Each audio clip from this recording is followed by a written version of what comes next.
예, 식사 맛있게 하셨어요? 잘 네, 들리시죠?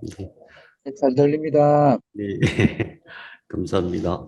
먼 옛날에 봐서 온 길, 오랜만에 들으니까 좋네요. 자, 오늘은 간뇌 구조 들어갑니다. 간뇌 구조 잠깐 복습할까요? 우리 지난 시간에 이거 했죠? 이렇게 보니 엄청 어려워 보이는데, 개념들을 가지고 딱 정리하고 나면 하나하나가 이제 눈에 보일 거예요. 차차 보시기로 하고, 아무튼 개념들을 자꾸 그려보시는 게 기억하는데 큰 도움이 됩니다. 뭐 이게 뭐 얼마나 소중할까 이렇게 생각할 수 있는데 미래 사회는 AI 시대라 그러잖아요. 또 GPT 이런 것들이 나오고 그 전부 다 뇌의 구조를 모방해서 만든 기술입니다. 뇌과학에서 나온 기술입니다. 뇌를 이해하는 것이 미래 사회를 이해하고 예측하고 또 그걸 적용해서 살아가는데 굉장히 유익하게 됩니다. 뇌를 이해하는 것이. 지금 이제 예를 들면은 AI나 GPT 같은 경우도 뇌의 신경회로 한 100분의 1 정도를 구현한 거거든요. 가면 갈수록 그것을 이제 더 잘 구현해가지고, 뇌와 유사한 구조로 정기적인 방법으로 어떤 로봇이나 또는 어떤 인터넷이나 또는 어떤 메타버스나 이런 쪽으로 적용이 될 거예요. 그래서 뭐 이거 뭐 별거 아니다 생각하지 마시고 꼭 기억해 두시기 바랍니다. 뇌줄기 구조에 대해서는 구조를 알면은 차츰차츰 그 구조에 대한 기능을 이해하실 수가 있어요.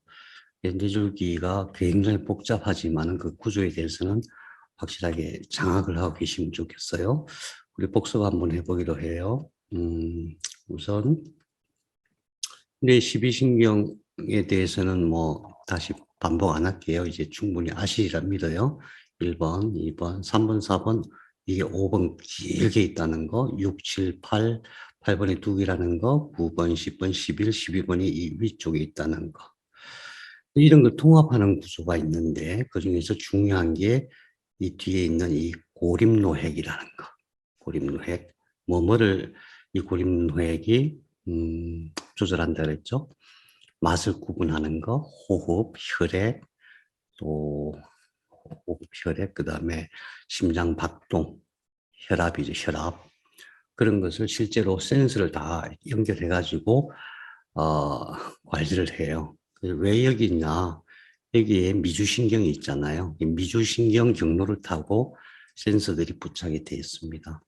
여기서 또 길게 내려와 있는 게 하나 있는데 그게 의문핵이라고 그랬죠. 의문핵은 척수의 연장선이라고 보시면 돼요. 그래서 우리가 척수 따로, 뇌줄기 따로, 뭐 간뇌 따로, 개뇌 따로 이렇게 구분하기 쉬운데 사실은 하나죠. 왜냐하면은 하나의 신경관에서 쭉 올라와서 만들어진 거니까요.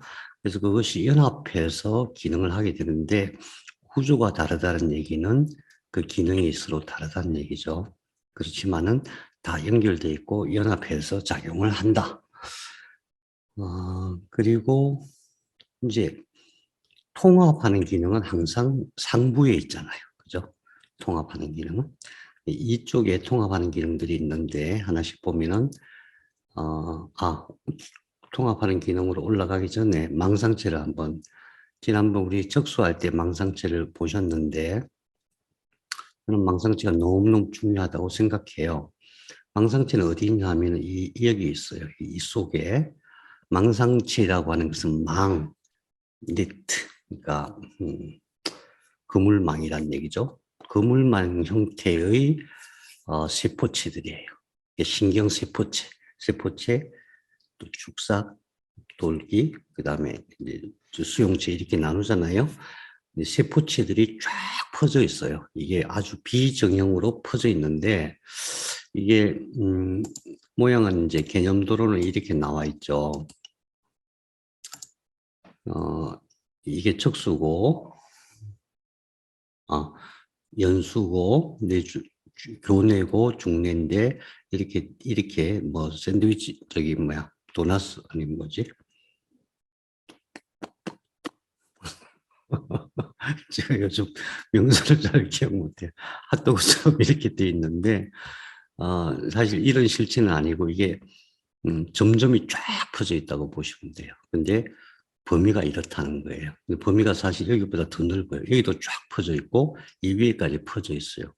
도대체 전체를 장악하고 있는 이 망상체가 어떤 기능을 하는가 그런 측면에서 굉장히 중요하다고 말씀을 드렸고 이걸 이제 기능적으로 분류해 놓은 그림이 이겁니다. 이런 식으로 모여 있는 그 이제 쫙 퍼져 있지만은 절반을 딱 갈랐을 때 이렇게 모여 있는 거죠. 모여 있는 건데 이것이 구조적으로 가운데가 이게 솔기핵이거든요. 솔기핵. 솔기핵은 뭘 만든다 그랬죠? 세로토닌. 세로토닌이 도파민보다 더 중요하고 일상생활에서 정말 필요한 게 세로토닌이란 말씀드리는데 솔기핵이 뭐이 밑에까지 내려와 있지는 않을 건데 이게 이렇게 내려와 있고 그 다음에 그 주변을 쫙 감싸고 있다. 그런 개념으로. 그런데 이제 기능적인 면에서 보면 이런 도표가 하나 있어요. 이걸 보시면 딱 감이 잡히실 거예요.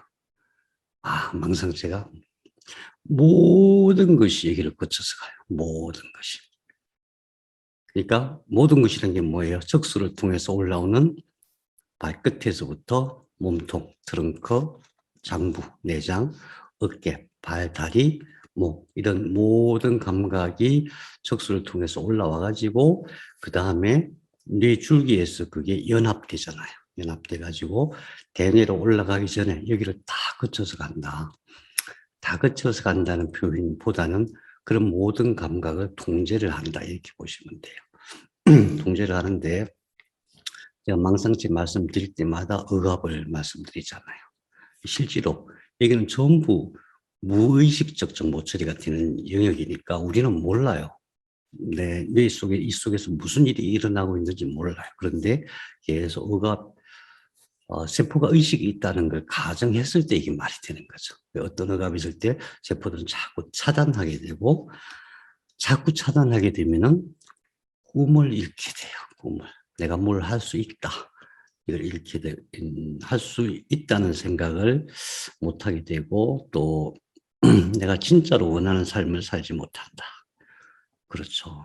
그래서 그게 세로토닌하고 연결되는 거예요. 그러면은 세로토닌 하나만 본다면은 내 몸의 모든 감각이 그 재료가 돼가지고 세로토닌을 만들 것인가, 뭐 안 만들 것인가, 더 만들 것인가, 덜 만들 것인가 이런 것을 솔계획이 결정하게 될 테고 솔계획이 결정하는 과정에서 망상체가 작동을 하겠죠. 그래서 억압이 있으면은 불행해진다. 근데 더 놀라운 것은 이게 망상체가 여기만 있는 게 아니고 일부에 시상까지 쫙 뻗어 있어요. 그림에는 안 나오는데 시상까지. 그래서 우리에게 자유. 제가 예전에 아이디가 처음 제 아이디 지을 때 천리안 시절에 사랑과 자유였거든요. 어느 순간 사랑은 개나 줘버려. 자유가 더 중요해요. 그걸 알게 됐어요. 자유가 얼마나 중요한지, 정신적인 자유가 얼마나 중요한지. 그래서 이제 자유와 사랑으로 아이들을 바꿨었습니다. 자, 망상체가 그렇게 중요하다는 거 기억하시고, 그 다음에 이거 솔기의 우리 아시죠? 그 다음에 위로 올라가면은 상부에, 뇌줄기의 상부에 구멍이 하나 있다. 왜? 신경관에서 이게 형성된 거기 때문에 구멍이 지금도 있다. 이 안으로 뇌척수핵이 흐른다. 뇌척수핵이 이리 흘러서 어디까지? 예, 척수 끝까지. 그 다음에 이 주변 맥락총으로 쭉 이렇게 흐른다.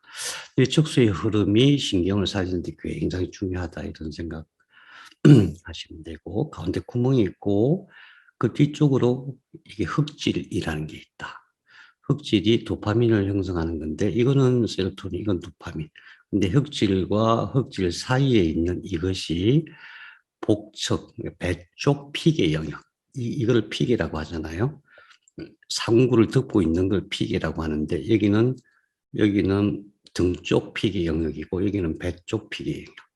그래서 이것을 배쪽 피계 영역 또는 복측 피계 영역이라고 해요. VTA. VTA가 사실은 도파민을 훨씬 더 많이 만들어요. 그래서 도파민 확정 진단할 때도 이 사진 찍어갖고 이 밑에 쭉 찍어갖고 이쪽에서 이 세포들이 다 사라졌다 그러면 희미하게 보인다 그러면은 파킨슨 병으로 확정을 하게 됩니다. 그 다음에 여기에 빨간 게 있는데 이게 이제 적핵이죠. 적핵. 그 다음에 이 뒤에 4개로 구분되어 있는 영역이 있는데 이게 첫 번째가 전두교내로, 전두엽에서 교내로 연결되어 있는 거. 전두엽에서 교내로. 그러니까 대뇌하고도 척수하고도 대뇌하고도 다 연결되어 있는 것이 뇌줄기다. 그 다음에 두 번째가 피질 연수로, 대뇌 피질에서 연수로 연결되어 있다. 그 다음에 세 번째가 피질 척수로, 피질에서 척수 이 밑에까지 쫙 연결되어 있다. 그 다음에 네 번째가 후두엽과 두정엽과 척두엽에서 교내로 연결되어 있다. 예. 위에서 내려오는 라인입니다. 밑에서 올라가는 건 또 따로 있죠. 거기까지 했고, 지난 시간에 안 한 게, 이 세 가지 있어요. 안 한 게 아니라 이제 예전에 우리 척수할 때 했던 건데, 쇠기핵과 얇은 핵 기억나십니까? 쇠기핵과 얇은 핵. 후섬유단 기억나십니까? 후섬유단. 예, 대뇌로 올라가는 큰 감각 통로가 있었죠. 이거 후섬유단. 반 나눠갖고 한 절반은 쇠기핵, 절반은 얇은 핵이었죠. 이게 올라가는 중간 영역이 여기에 있어요, 여기. 근데 이게 중첩이 되니까 그리지를 못했어요. 그래서 그 개념도가 여기에 나옵니다. 개념도를 보면은, 이거 어디 갔어?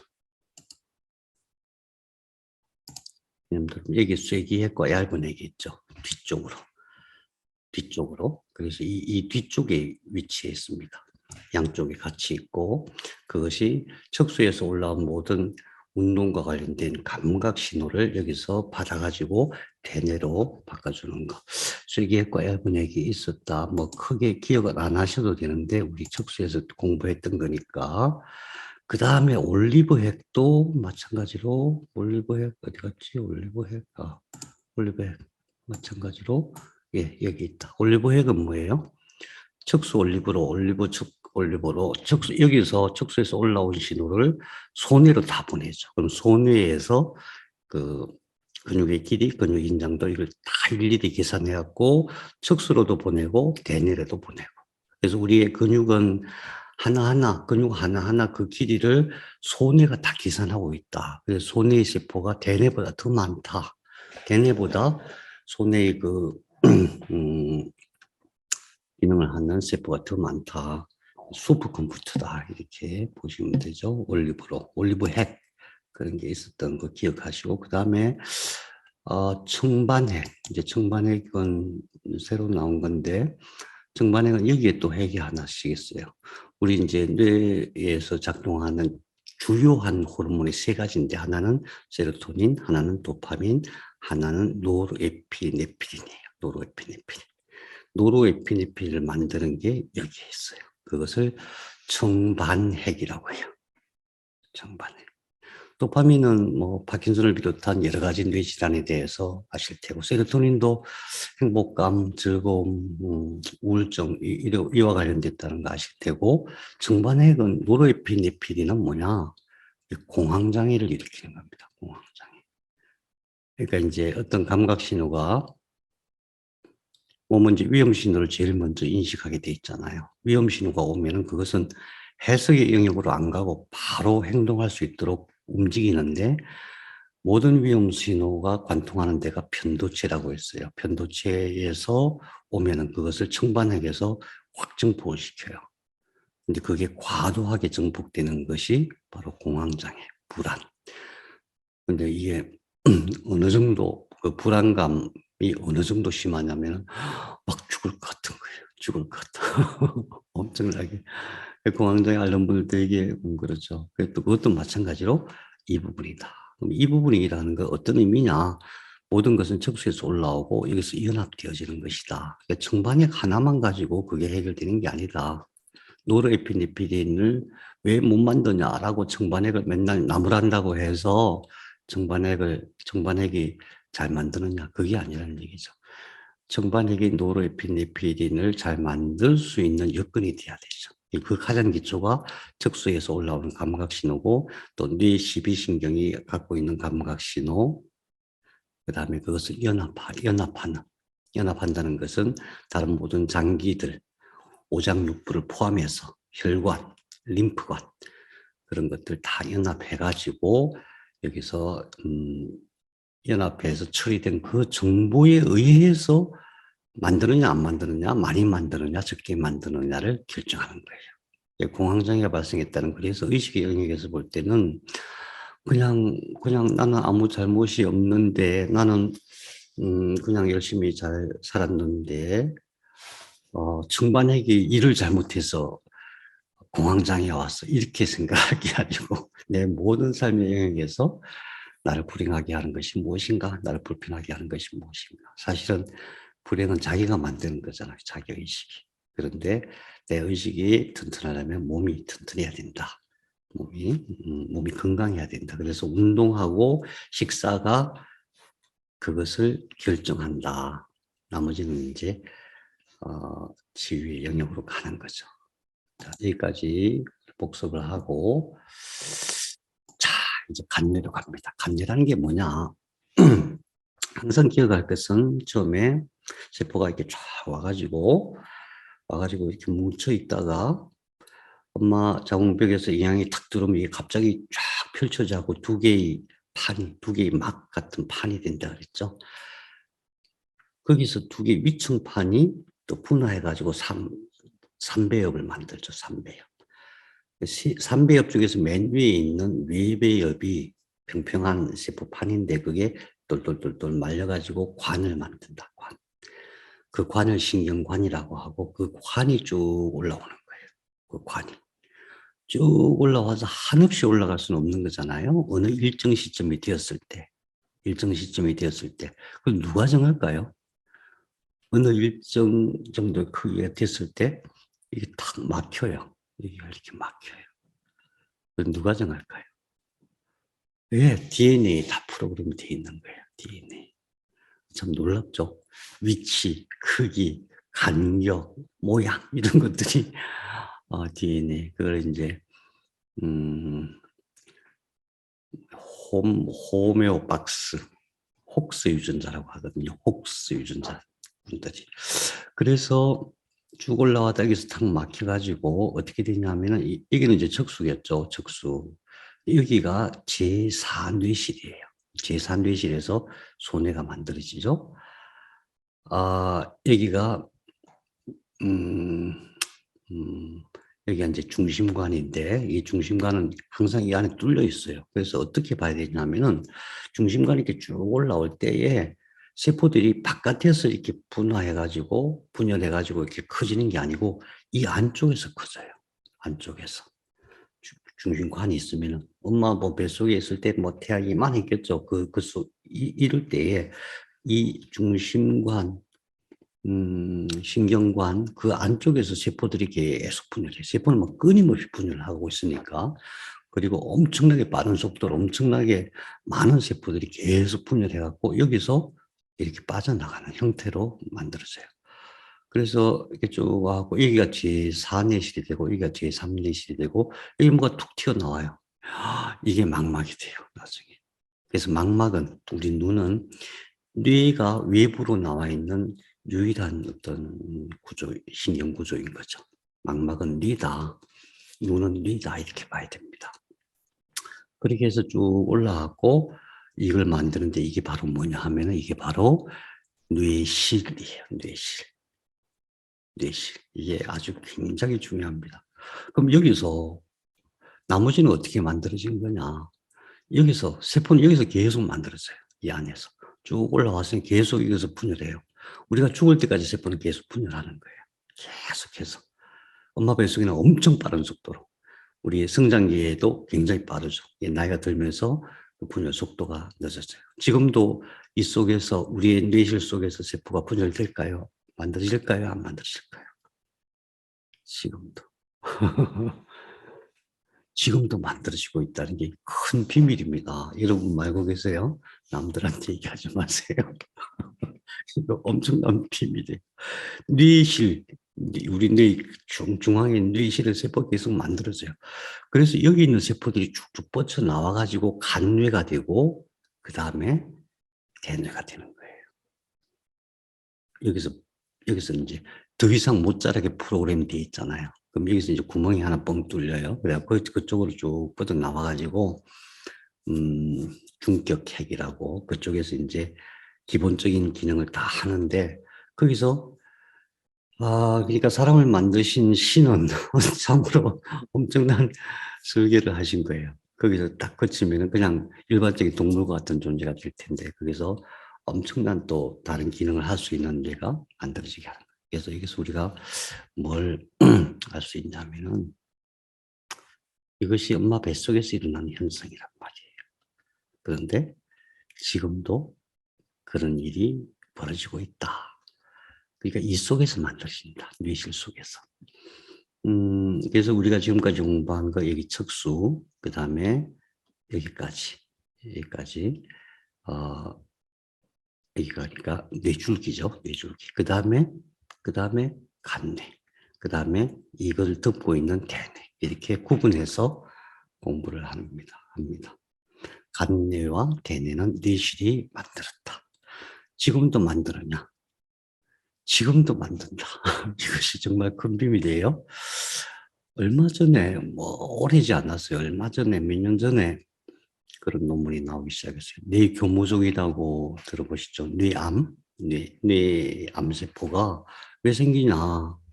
그 과학자들이 연구해 보니까, 뇌실 속에서 줄기세포가 만들어져 갖고, 여기서 빠져나와가지고 내려가는데, 지가 찾아서 가거든요. 이 줄기세포는 자기가 찾아가는 기능이 있어요.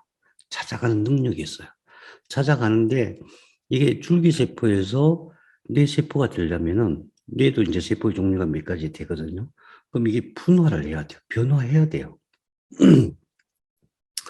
세포체가 되든가 아니면 성장세포가 되든가 뭐 여러 가지 다른 세포로 분화를 해야 되는데 분화를 안 하는 거예요.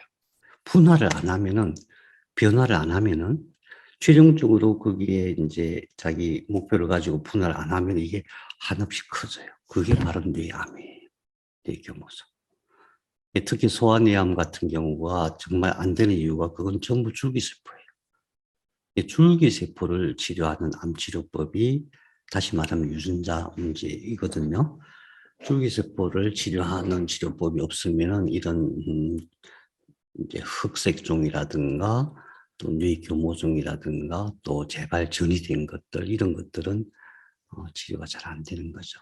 어쨌든 이 그림을 잘 이해하시면은 우리 뇌의 어떤 본질에 대해서 좀 직관력을 가질 수가 있어요. 자, 그래서 오늘 우리가 공부할 것은 여기서부터 쭉 내려가죠. 여기서부터 이 척수, 여기서부터 꼬리뼈까지가 이 척수가 몇 cm라고 말씀드렸죠? 혹시 기억나십니까? 우리 여기서부터, 목에서부터 이 꼬리뼈 위에까지 척수의 길이가 사람마다 좀 다르겠죠? 대략 45cm입니다. 45cm. 그 안에 뇌가 있고 또 광통신선이 어마어마하게 깔려있고 그래서 온몸을 움직이는 생명활동을 할 수 있는 감각과 운동이 무의식적으로 다 처리가 되는데 그게 이제 올라오는 거죠. 그래서 이 안의 구조에 대해서 우리가 공부를 했고 뭐 손에는 따로 공부할 거 없을 것 같아요. 그 다음에 이제 이번에 공부하는 게 이역입니다. 이역력. 대뇌가 엄청 큰 것 같죠? 엄청 뭐 복잡한 것 같죠? 대뇌는 사실 별거 없어요. 이거는 뭐냐면 그냥 얇은 막처럼 아주 얇은 세포층이에요. 얇은 막이고 그 안에 그냥 많은 신경망들이 있는 것 뿐이에요. 그래서 이거는 영역만 알면 돼요. 여기는 무슨 일을 하고, 여기는 무슨 일을 하고, 여기는 무슨 일을 하고. 그래서 대뇌는 어떻게 보면은 좀 쉬운데 진짜 복잡한 게 이렇게요. 그래서 우리 오늘 아주 복잡한 구조를 이해를 해야 됩니다. 이게 제가 왜 이게 어려웠냐면 이게 정말 어렵더라고요. 왜 어렵냐면은 이게 입체 구조예요, 입체 구조. 그래서 이것만 보고 제가 간단하게 설명을 하면은 맨 가운데 있는 게 이게 뭐였어요? 뭘까요? 이걸 생각하면 돼요. 맨 가운데. 예, 이게 바로 뇌실이에요, 뇌실. 여기서 멈춘 거예요. 뇌실이고, 뇌실 아래쪽, 여기 이 속에 들어가 있는 게 시상이에요, 시상. 이 바깥에 있는 건 이제 렌즈핵이라고 해요. 렌즈핵 세 개가 있는데, 세 개로 구분해서. 그래서, 그러면 뇌실도 굉장히 중요하고, 이 안에 있는 시상과 이 시상의 밑에 있는 걸 시상하부라고 해요. 시상하부와 이게 쏙 내려와 있죠. 이 뼈 속에 있거든요. 뼈 속에. 이것이 뇌하수체예요. 뇌하수체. 뇌하수체 들어보셨죠? 뇌하수체가 뇌하수체가 명령해야만 키가 자라요. 뇌하수체가 명령해야만 난자가 생성이 돼요. 뇌하수체가 명령해야 정자가 돼요. 뇌하수체가 명령해야 갑상선이 작동을 해요.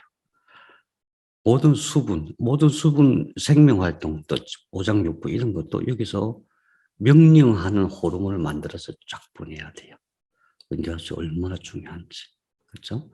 그 다음에 시상이 있고, 이게 시상하부. 시상하부와 뇌하수체가 특히 오장육부의 모든 생명활동을 주관해요. 근데 뭐가 많아요. 뭐가 많아요. 그래서 우선 오늘은 조금 복잡해도 이 내부의 구조, 이게 중첩되어 있는 3D 구조라서, 이게 입체의 구조라서 이해가 조금 어려워요. 그 구조에 대해서만 하시면 돼요. 새로운 용어가 나왔다고 해서 겁내지 마시고. 자, 제가 되게 애착이 가요. 왜냐하면, 이게 이해가 안 되고 엄청 애먹었거든요. 같은 부위에 서로 다른 게 자꾸 나와가지고 이게 도대체 뭔지 몰라고 엄청 애먹었었어요. 알고 나니까 별것도 아닌데요. 예.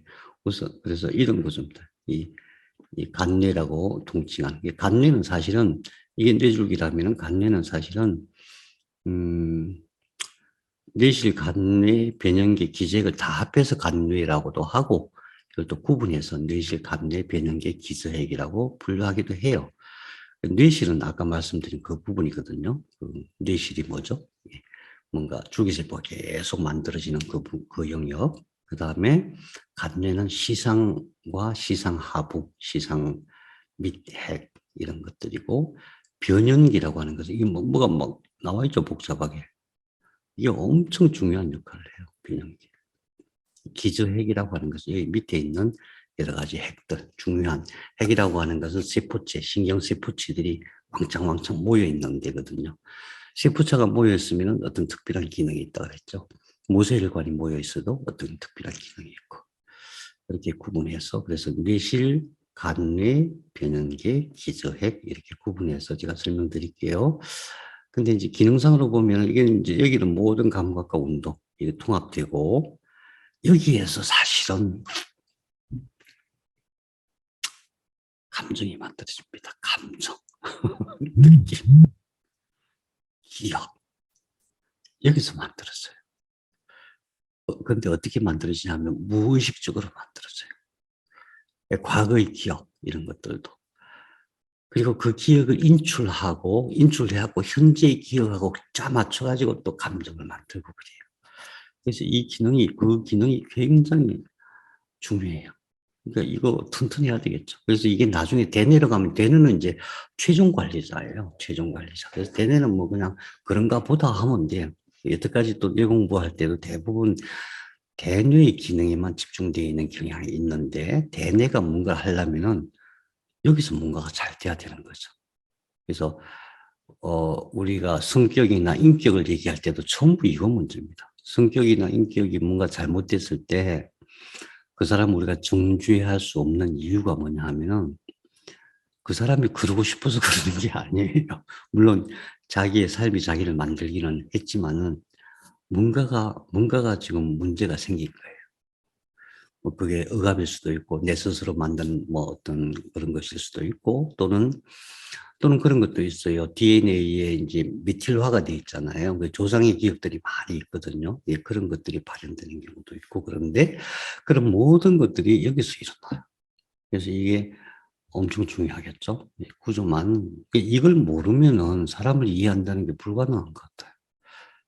그냥 마음대로 짐작하는 것이지 실제로 어떤 정신적인 질환, 정신적인 병, 또 병까지는 아니더라 하더라도 남을 괴롭히거나 자기를 괴롭히는 그런 성향, 그런 모든 것들을 이해하기가 불가능한 거죠. 네. 그래서 이 네 개를 구분해서 한번 봅시다. 뭐 미리 이거는 한번 볼까요? 이제 우리가 공부하는 영역이 이번에 공부할 영역이 이겁니다. 이 속에 뭐가 잔뜩 들어있죠. 예, 이게 제일 중요한 영역이에요. 사실은 제가 맨날 여기가 제일 중요하다 그래놓고 이번에는 여기가 제일 중요하다. 이게 왜 중요하냐면 이건 생명활동, 살아가는 데 있어서 살아가는 모든 감각과 운동이란 측면에서 제일 중요하고 여기는 왜 중요하냐? 사람으로서 살아가는 데 제일 중요해요. 사람답게 살아가는 데 제일 중요한 게 이 영역이에요. 그러니까 뭐 어느 게 더 중요하다고 말할 수가 없어요. 음. 음. 자, 첫 번째 뇌실, 관내, 변연계, 귀재핵 네 가지 영역 중에서 뇌실은 이렇게 생겼습니다. 뇌실. 뇌실은 뭘 생각해야 되냐면 뇌 척수액이 만들어진다. 하루에 450ml씩. 450ml 뭐 작은 양이 아니잖아요. 물론 뭐 1리터도 안 되니까 작다고 생각하시는데 뇌 속에서 제일 가운데에서 뭔가를 계속 만들어. 누가 만들지? 뭘 만든 거야? 재료는 뭐야? 그게 어떻게 매일 만들면 꽉 찰 거 아니야? 그 어디로 가는 거야? 이 생각해야 돼요.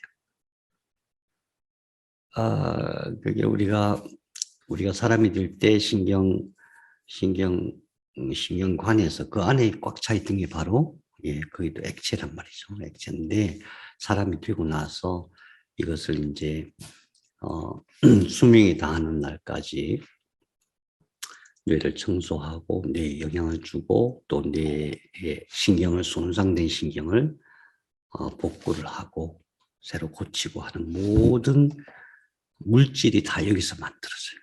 얼마나 중요해요. 가운데 있어요. 우선 가운데 있다는 기억하시고 그 다음에 이게 두 개가 있어요. 두 개. 양옆에. 그래서 측뇌실이라고 해요. 측뇌실. 두 개가 이렇게 있다가 이게 관으로 연결되고 가운데로 하나 모여요. 그래서 여기서 제3뇌실이라고 그래요. 좌측 뇌실, 우측 뇌실, 제3뇌실, 그 다음에 여기서 관으로 쭉 내려와고, 왜? 중심관이 있잖아요. 척수도 중심관이 있고, 이렇게 쭉 내려와서 여기가 제4뇌실. 우리 뇌줄기 할 때, 뇌줄기 뒷면에서 본 게 여기서 이렇게 잘라서 본 거예요. 제4뇌실이 있고, 제4뇌실 지나서부터는 척수까지 쭉 관으로 연결돼 있어요. 근데 이 빨간 게 보이죠? 이 빨간 게 바로 모세혈관 덩어리들이에요. 맥락총이라고 해요. 맥락총. 모세혈관 덩어리들이 이 안에 잔뜩 있어요. 측뇌실에도 있고 이 부분 있죠. 그 다음 제3뇌실도 있고 여기 잘 안 보이지만 여기도 있어요. 제4뇌실에도 있고. 모세혈관이 모이면은 신경의 세포체가 모이면은 모세혈관이 모이면은 예, 뭔가 특별한 걸 만드는 능력이 있다 그랬죠. 얘네들이 뇌척수액을 만드는 거예요. 하루에 450ml씩. 만들면은 그러면 여기서 금방 찰 거 아니에요. 그죠? 근데 만들어서 쫙 순환해하고 빠져나가죠. 빠져나가면 얘네들이 어디로 빠져나갈까요? 정맥으로 빠져나가겠죠. 정맥. 여기로 빠져나갑니다. 이 위에. 그래서 근데 이게 그냥 만들면 쭉쭉쭉 흘러나가는 게 아니라 맥동을 따라서 맥박을 따라서 반대로 이렇게 쿵쿵쿵쿵 이렇게 움직여요. MRI로 그 액체를 찍는 게 되게 어려운데 이거 찍었어요. 보이십니까? 예, 내측 수액이 이렇게. 내측 수액이 여기가 뇌실이죠. 여기 뇌실. 여기 뇌줄기. 여기서 시작해갖고 밑으로 우선 가운데 중심관이 있잖아요. 이게 제3내시니까 제3내실, 제3내실. 이래서 쭉 척수 끝까지 내려가고 또 이렇게 하고 삥 돌아요. 삥 돌아요. 이게 맥히면 어떻게 될까요? 이게 맥히면 뇌가 손상이 돼서 복구가 안 돼요. 뇌가 왜 손상이 되는데 뇌가 생각해봐요. 뇌가 얼마나 일을 많이 해요. 세포체 하나에 이렇게 쭉 축삭이 연결되어 있으면 그 축삭이 연결된 스파인이 10,000개씩 연결되어 있어요. 거기서 뭐 빛이 번쩍번쩍번쩍번쩍. 이 대뇌 피질에 있는 게 세포체가 몇 개예요? 1,000,000개잖아요. 1,000,000개. 응? 1,000억 개인가? 갑자기 헷갈려요. 아무튼 어마어마하게 많은 스파인에서 빛이 번쩍번쩍번쩍. 그러니까 세포들이 죽을 수가 있죠. 손상될 수가 있어요. 그 죽은 세포들이 엉켜붙으면 그게 알츠하이머가 되는 거죠. 그게 치매가 되는 거잖아요. 그런 것을 이 뇌척수액이 다 걷어서 바깥으로 배출하는 기능을 해요. 전에는 거기에만, 그러니까 뇌를 청소하는 그 기능에만 집중을 했는데 지금은 이 안에서 줄기세포가 만들어진다. 줄기세포가. 그게 이제 더 중요한 기능인 것을 알게 됐어요. 그래서 우리는 첫 번째로는 뇌척수액의 흐름이 굉장히 중요하다. 이걸 꼭 기억해야 돼요. 어떻게 확인할 수 있냐면은 이 뇌만 따로 재면은 1.4kg이거든요. 뇌만 따로 재면. 근데 뇌척수액이 꽉 덮고 있잖아요. 그래서 우리가 느끼는 무게는 50g밖에 안 돼요. 50g. 그래서 이렇게 누웠을 때, 세수장생하려고 누웠을 때 머리를 딱 잡아서 무거우면은 무조건 뇌척수액이 어딘가 막힌 겁니다. 뇌척수액의 흐름이 원활하지 않은 거예요. 그러면 제일 먼저 급하게 우리가 생각해야 될 것이 이 뇌척수액이 잘 흐르도록 해야 돼요. 주로 이 옆에 이쪽에 막히고 여기 잘 막히고 그래요. 그래서 뇌척수액이 흐르지 않으면은 뇌가 건강해질 수가 없다. 뇌에 문제가 생긴다. 거의 반드시라고 해도 과언이 아니다. 그 생각을 하시고 그 다음에 이제 이것을 측내실, 제3내실, 제4내실, 그 다음에 맥락총에서 뇌척수를 만든다. 근데 이제 이게 또 2개다 그랬죠. 2개. 그럼 이 뇌실이 대뇌와 감뇌를 만들었다. 제가 아까 그런 말씀드렸잖아요. 그래서 이것이 이제 서로 고정이 돼야 되잖아요. 그래서 이 위에 뇌량은 교량할 때 량자예요. 다리. 연결해주는 뇌량이 있어요. 뇌량 조금 이따 다시 봐요. 그 다음에 그 위를 이렇게 덮고 있는 대상회가 있어요. 간질, 뇌전증이라고 하는 것들이 좀 여기서 일어나요. 뇌량, 대상의 뇌량, 여기에 이제 신경이 과도하게 시냅스를 하거나 이럴 때. 그래서, 이런 거 있잖아. 이게 뇌량과 대상회는 좌우의 뇌를 서로 연결해가지고 딱 고정도 시켜주고, 또 뇌가 동시에 이 2개의 뇌가 동시에 따로따로 일을 하지 못해요. 여기서 일을 하면 같이 교환해갖고 일을 하는데, 우리가 막 마음이 급할 때는 이거 하면서 저거 하고 그러잖아요. 그게 안 좋은 거예요. 너무 급하니까 이거 하면서. 그러니까 이 생각에 집중하는데 또 다른 생각도 해야 되고 머릿속이 뭐 너무 복잡해. 그러면 어떻게 되겠어요? 간뇌 쪽에서 뇌량과 대상위로 올라가는 그 시냅스가 과도하게 작동을 하겠죠. 그게 지속적으로 그렇게 되면은 그런 현상이 벌어질 수 있어요. 뇌량과 대상뇌는 이제 우리 이번에 공부할 건 아닌데 어쨌든 그것이 뇌실을 중심으로 해갖고 좌우 뇌를 연결하는 그런 역할을 한다. 거기까지만 하시고 그 다음에 이게 세포가 망가질 때 이게 결국 뇌의 병은 이거잖아요. 뇌 세포가 망가지는 거. 이게 정상 세포예요. 보면은 이 대뇌라고 하는 것은 이 얇은 껍질이에요. 얇은 껍질.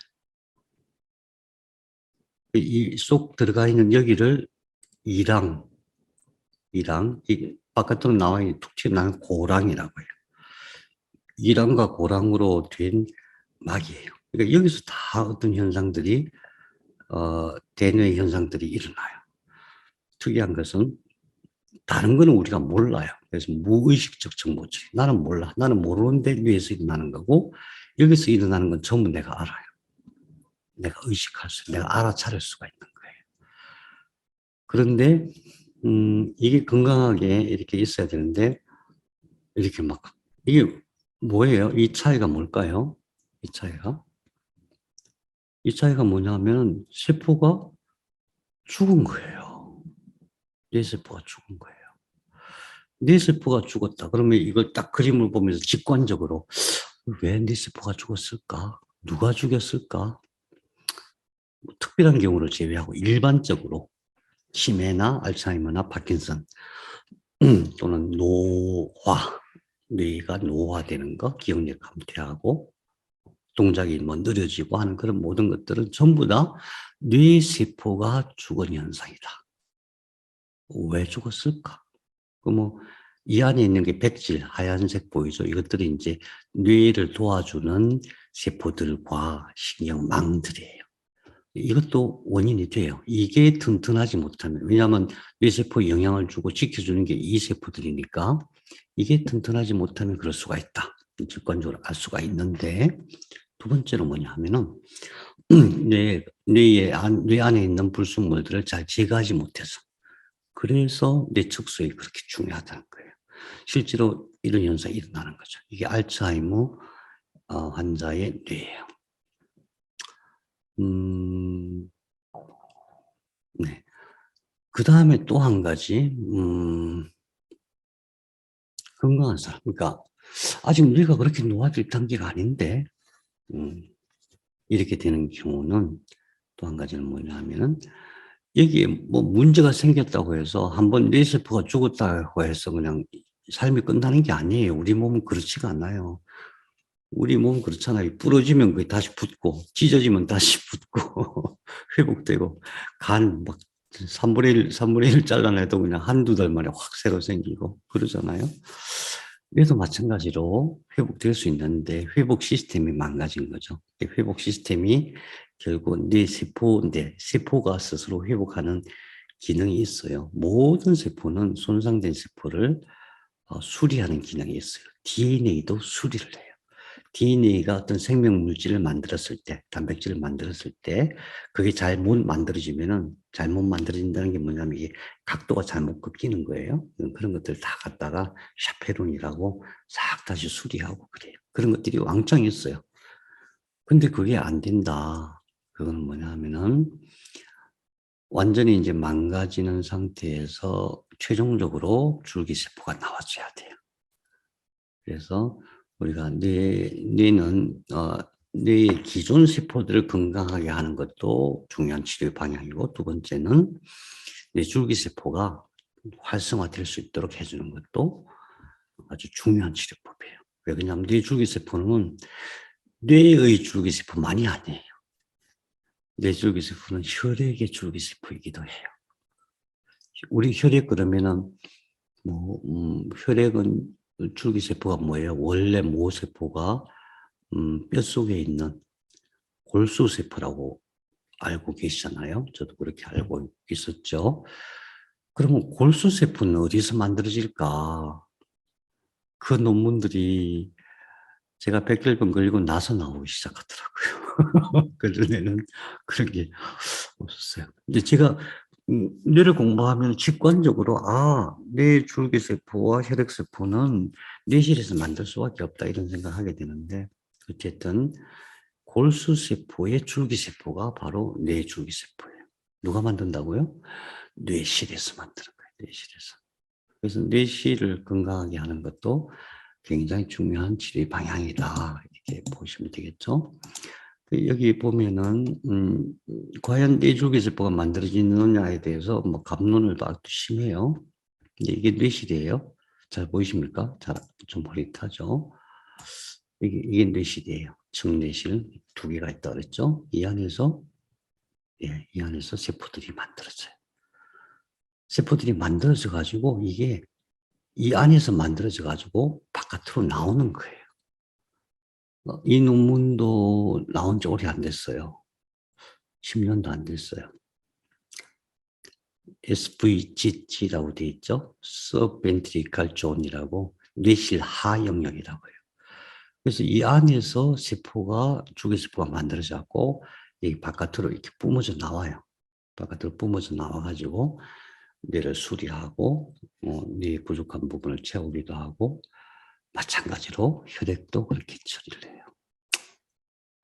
혈액이 아니고 혈액의 골수세포의 줄기세포 역할을 하게 되죠.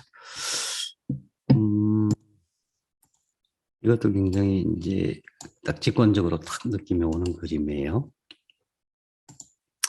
우리가 신경관, 그러니까 뇌가 신경관이 형성될 때 이런 모습이었어요. 근데 이제 최종적으로 뇌실 안쪽에 이런 형태예요. 이게 이제 맥락총이죠. 성상세포도 있고, 예. 그래서 여기서 세포들이 배양되어져서 또는 결국은 여기서 세포가 새로 조립되는 게 아니죠. 우리는 세포 하나에서 시작됐으니까. 엄마 뱃속에서부터 계속 성장해 오던 분열해 오던 그 세포들이 여기서 지금도 계속 분열하는 그런 개념이에요. 그런 개념입니다. 뇌실이 그렇다. 네. 뇌실 말도 참 생각할 게 많은데 우리 오늘 다 못하면 중간에 끊을게요. 너무 힘들게 하지 마세요. 갔네. 여기서 제일 중요한 건 시상이라고 합니다. 시상. 살라머스라고 해요. 살라머스. 시상. 시상은 어디 있냐면 뇌실이 이렇게 덮고 있으면 뇌실 안에 뇌실이 이제 단면으로 보면 뇌실이 이렇게 덮고 있으면 그 안에 이만한 거 두 개가 들어있어요. 이만한 거. 그걸 시상이라고 해요. 이 시상이 왜 중요하냐? 우리 뇌줄기에서 모든 감각이 통합된다 그랬잖아요. 연결되고 이것이 시상에서 대뇌로 다 뻗쳐나가는 거예요. 대뇌뿐만 아니라 다른 여러 가지 기능을 할 수 있는 영역으로 이게 쭉 뻗쳐나가요.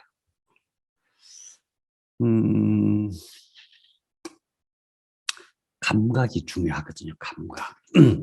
감각 중에서 여러분들이 제일 두려워하는 감각이 뭐예요? 감각 중에서 통각이죠. 통각. 아픈 느낌. 못 참잖아요. 너무 심하게 아프면. 아프면은 몸에서 사실은 통각이라고 하는 것은 어떤 우리 몸에서 어떤 행위가 이루어질 때마다 통각이 발생해요, 원래. 통각이 뭐 특별한 게 아니고 원래 발생해요. 그런데 이제 부신에서 나오는 호르몬, 그 다음에 세로토닌, 또 노르에피네프린 뭐 이런 것들이 잘 작동하면은 그냥 웬만한 거는 잘 못 느끼고 지나가요. 그런데 그것보다 훨씬 강한 통증이 왔을 때는 시상통이 와요. 그러면 사람이 견딜 수가 없는 통증이 와요. 마약성 진통제 안 들어요. 그런데 그것을 관리하는 영역들이에요. 통각을 예로 들었지만 모든 감각을 대뇌로 올려주는 영역이 바로 시상이라는 건데 모양은 이렇게 생겼어요. 이게 아까 말씀드린 그 벤트리칼 뇌실이에요. 뇌실 밑에 이렇게 있어요. 이렇게.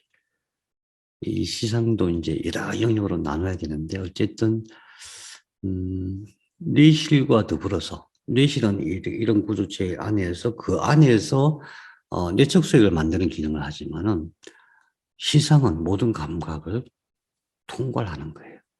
아까 망상체를 비롯해서 여러 가지 이제 핵에서 쭉 올라온 것들을 여기서 각 영역으로 분배해주고 통제하는 역할을 해요. 그 이제 시상이라는 게 있다는 것까지만 우선 보세요. 그 시상이 이제 옆에 단면으로 보면 이 구조를 이 구조 아직까지 잘 이해가 안 되실 거예요. 시상이 여기 있어요. 그럼 이걸 덮고 있는 게 뭐가 있겠어요?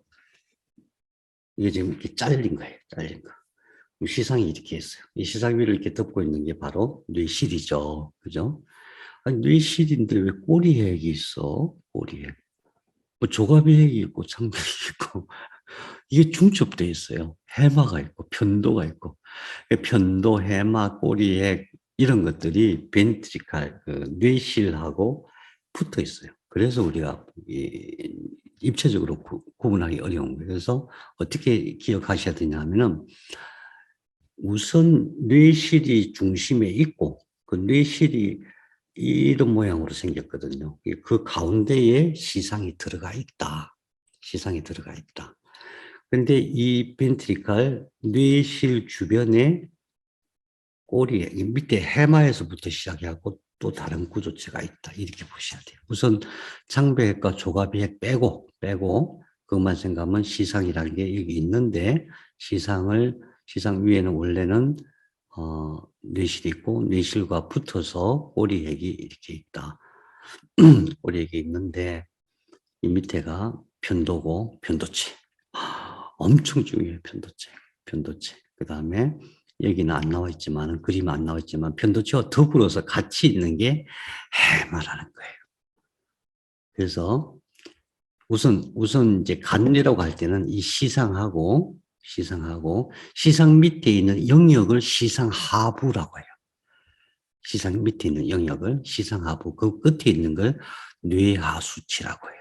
이게 뚝뚝 떨어져 있는 게 아니고 원래 다 붙어 있는 거예요. 다 붙어 있는데 시상이 있고 시상 아래 영역이 있고 그 다음에 톡 튀어나와 있는 뇌하수체, 이것이 시상하부 특히 뇌하수체가 우리 오장육부를 전체적으로 관리한다. 오장육부의 전반적인 기능을 관리한다. 그 다음에 시상 아래쪽에 핵이 큰 게 있어서 그것을 시상하핵이라고 한다. 자, 우선 간뇌 부분은 이걸로만 정리를 해요. 시상이라는 게 있고 이거는 뇌실 안쪽에 있는 거다. 시상 아래 영역을 시상하부라고 한다. 시상하부는 핵이 아니다. 세포체가 모이는 게 아니고 시상하부 밑에에 시상하핵이라는 게 또 있고 시상하부에서 쭉 연결되어 있는 게 뇌하수치라는 게 있다. 뇌하수치. 우리 몸의 수분 조절, 뭐 혈액 조절, 뭐 갑상선 조절, 뭐 우리 혈액 내부의 어떤 성분 조절, 뭐 호르몬 조절 전부 이놈들이 다, 이놈이 아니지 뇌하수치가 다 합니다. 이만한 게 다예요. 이만한 게. 그래서 그러면은 딱 생각할 때 뇌하수체 혼자 일하는 게 아니겠구나. 왜? 연결되어 있는 게 시상하고 시상. 우선 그렇게 딱 생각할 수 있어야 되는 거예요. 간리는 그렇게 기억하시는데 그래서 이제 중요한 게 호르몬 문제예요. 호르몬 이것만 기억하시면 돼요. 도파민은 어디서 만들어진다 그랬어요? 흑질과 배척 피계 영역 여기서 만들어지죠. 도파민은 주로 이렇게 위로 갑니다. 위로. 여기 이제 중격핵이라고 있는데 중격핵이 뭐냐 하면은 쾌감, 그러니까 본능.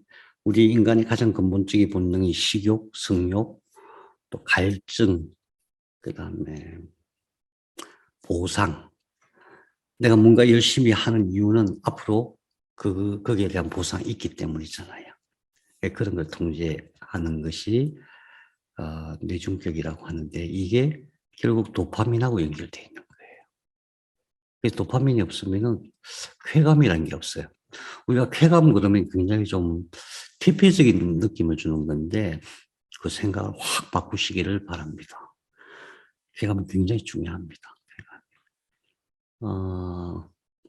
쾌감이라고 해서 꼭 뭐 어떤 성적인 그게 아니고, 여러분 혹시 그런 적이 있나요? 시를 읽다가 와, 눈물이 쫙 나. 온몸에 막 열이 확 나고 세상에나 뭐 이런 거. 혹시 또 이제 크리스찬들이 많으시니까 설교 듣다가 막 눈물이 주르르 나고 막 머리가 텅 비는 것 같고 그런 같은 겁니다.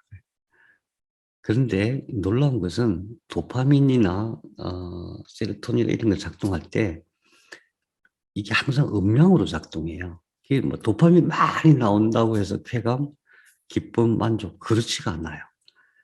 가바라는 게 있어요. 가바가 이렇게 쫙 억제를 해주고 있어야 돼요. 그러니까 갈증이라고 하는 것도 갈증을 물을 마셔서 해소한다는 게 어떤 것이냐 하면은 물이 부족해서 막 엄청 먹고 싶은 갈망이 생긴 상태에서 그때 물을 마셔야 이게 갈증이 해소가 되는 거예요. 근데 뭐 물 계속 마셔갖고 갈증이 전혀 없어. 근데 물 아무리 마셔봐야 그게 갈증 해소가 안 되는 거 마찬가지거든요. 쾌감도 마찬가지예요. 늘 쾌감 속에 사는 사람들은 그 쾌감이라는 게 있을 수가 없어요. 행복도 마찬가지죠. 불행을 느껴봐야 행복을 할 수 있는 거고, 배고픔을 절절히 느껴본 사람이 밥이 얼마나 감사하고, 우리가 하루 세 끼를 먹는다는 게 얼마나 행복하고, 근데 뭐 맨날 하루 세 끼 막 진수성찬이를 먹는 사람은 아무리 좋은 밥을 먹어도 불행한 거죠. 이게 운명이에요. 그래서 도파민만, 이게 예를 들어 도파민은 이제 제일, 왜 이제 도파민, 제가 맨날 도파민 말씀드리냐 하면은, 파킨슨 팬데믹이잖아요. 너무 많은 사람들이 파킨슨이 생기고 있고, 계속 앞으로 그럴 텐데, 그걸 도파민인데, 도파민 많이 생긴다고 이게 다 해결되는 게 아니라는 거죠. 도파민과 가바가 적절하게. 그러니까 도파민이 적게 생기는 거가 바로, 가바가 너무 강한 상태, 이렇게 보셔도 그런 측면도 있거든요. 그래서, 아무튼 도파민은 여기서 만들어지고, 이게 중격핵하고 연결이 돼 있고, 이게 위로만 작동한다. 그 다음에 밑에 세로토닌은 솔기핵, 여기 솔기핵에서 만들어지죠. 솔기핵에서 만들어져갖고, 온 사방으로 뿐만 아니라 하방으로도 같이 작동해요. 하방으로도. 그런데 더 이제 꼭 기억하셔야 될 게, 이 솔기핵에서 만들어지는 세로토닌보다 훨씬 많이 장에서 만들어져요. 전체 만들어지는 세로토닌의 95%가 장에서 만들어진다. 참 이해가 안 되죠. 아니, 사람이 먹는 거는 초월해야 되는 거 아닌가? 왜냐하면 장에 엄청 많은 생명들이 있기 때문에 그래요. 또 하나는 이제 아까 말씀드린 공황장애, 어떤 위기 상황을 너무 민감하게 반응하는 공황장애 일어났을 때 그거 청반액에서 만들어지죠. 이게 청반액에서 만들어지고 이것도 마찬가지로 뇌로, 소뇌로, 아래로 가요. 온몸을 지배하죠. 음,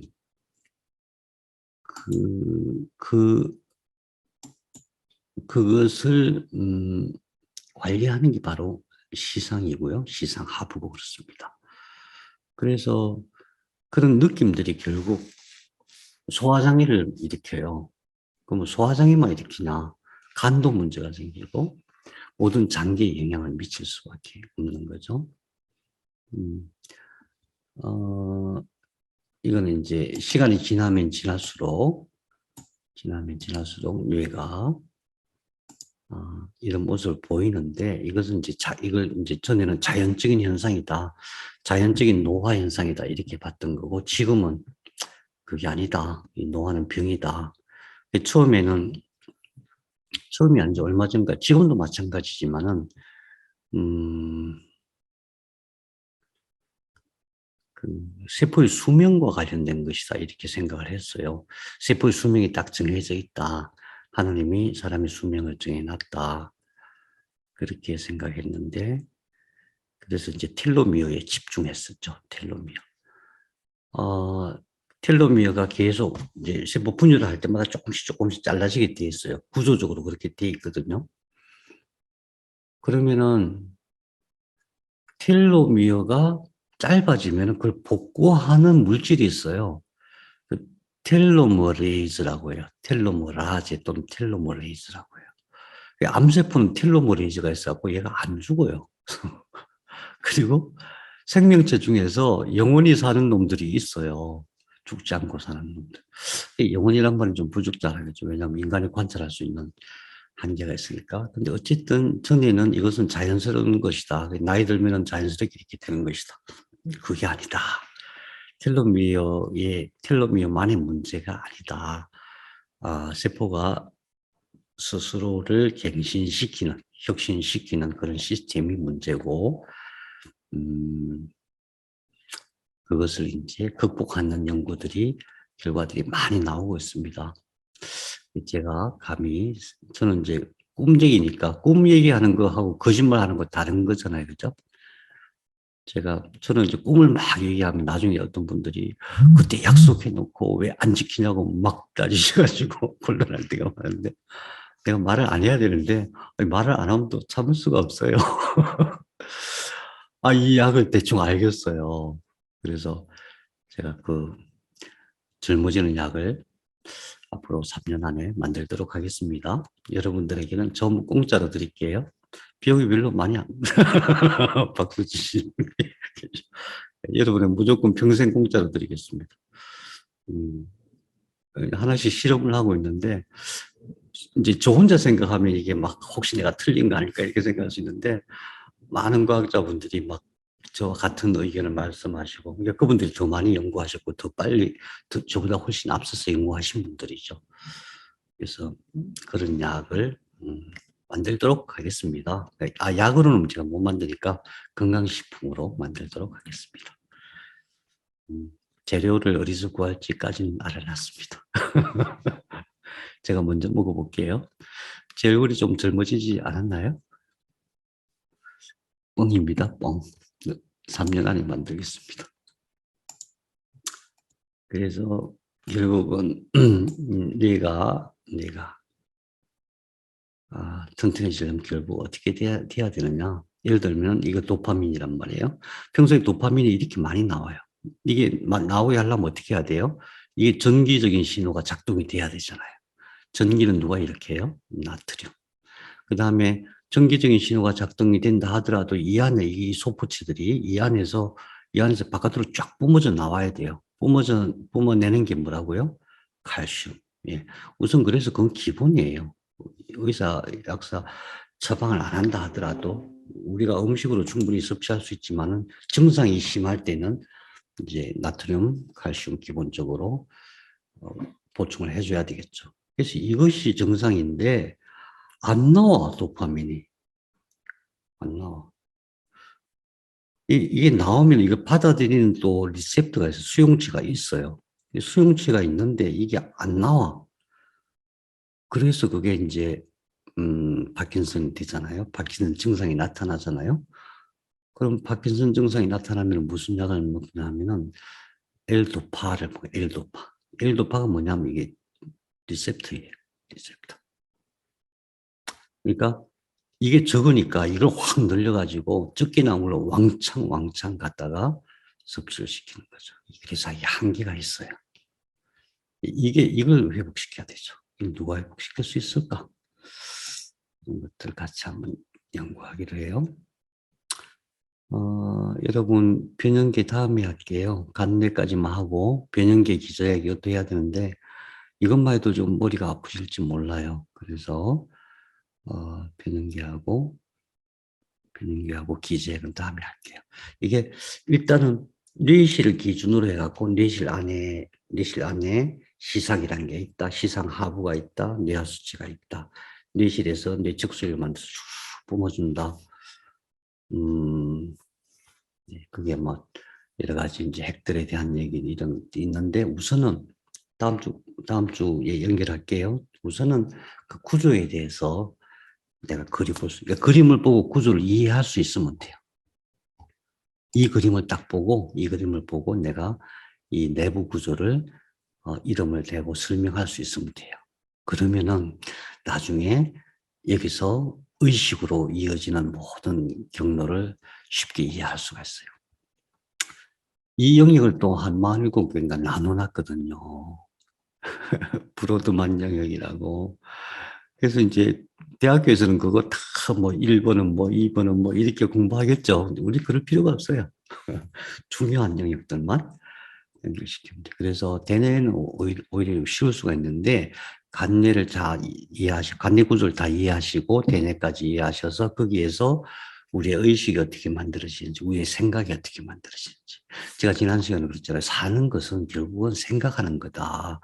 잘 생각하면 잘 살 수 있는 거고 행복한 생각할 줄 알면 행복하게 살 수 있는 거고 행복한 꿈을 꿀 수 있으면 행복한 자기 인생을 살 수 있는 거거든요. 돈을 잘 버는 생각을 할 수 있으면 돈을 잘 버는 거예요. 연애를 잘할 수 있는 생각을 할 수 있어야 연애를 잘하는 거예요. 뭐든지. 그래서 생각인 거죠. 그 생각을 얘가 다 만드는 거예요. 그 구조를 잘 알면은 우리가 남을 잘 이해할 수가 있고 또 나를 스스로 잘 진단할 수가 있고 그렇습니다. 자, 오늘은 그럼 여기까지만 하겠습니다. 혹시 질문 있으시면 말씀해 주세요.